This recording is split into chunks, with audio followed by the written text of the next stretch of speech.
13 June 2063 সাল। অবাক না ব্যাপারটা? ডিসব্যান্ডিং হবার 1 বছর পর বৃদ্ধ 7 জন বিটিএস সদস্য এক হয়ে কনসার্টের আয়োজন করে 50 বছর পূর্তি উপলক্ষে। 2023 সালে যেটা ছিল স্বপ্ন সেটা আজ আমার পূরণ হয়ে গেছে। আমিও সেই কনসার্টে। কোটি কোটি আর্মি ছিলাম আমরা, এখন মাত্র কিছু সংখ্যক আর্মি, সবার বয়সই 50 থেকে 40 প্লাস হবে। কিছুক্ষণ পর 7 রাজা আসে, তাদের সাথে কিছু ছেলেও আসে, তারা দেখতে হুবহু আমাদের 7 রাজার মতো। তখন ইয়ঙ্গি বলে উঠে, আর্মিরা আমি ছোট বাগদান নিয়ে এসেছি, আর বলেছিলাম না বৃদ্ধ বয়সেও আমি কোমরে হাত দিয়ে ফেক লাভ গানটা গাইবো, এই যে দেখো আমি এসেছি। জিন বলে, বুড়ো হয়ে গেছে, তারপর I am world wide handsome you know. সব আর্মিরা হাসির সাথে কান্নায় ভেঙে পড়ে।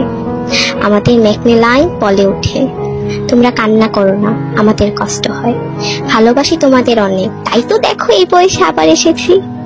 কান্না করো না তোমরা প্লিজ। জি হোপ বলে, I am your hope, you are my hope, I am J Hope. নামজন বলে উঠে, ভালোবাসি আর্মি তোমাদের অনেক, থ্যাঙ্কস তোমাদের এত বছর পরও মনে রাখার জন্য আমাদের। আমরা কোনোদিন তোমাদের ভুলব না, তোমাদের ভালোবেসে যাব সারাটি জীবন।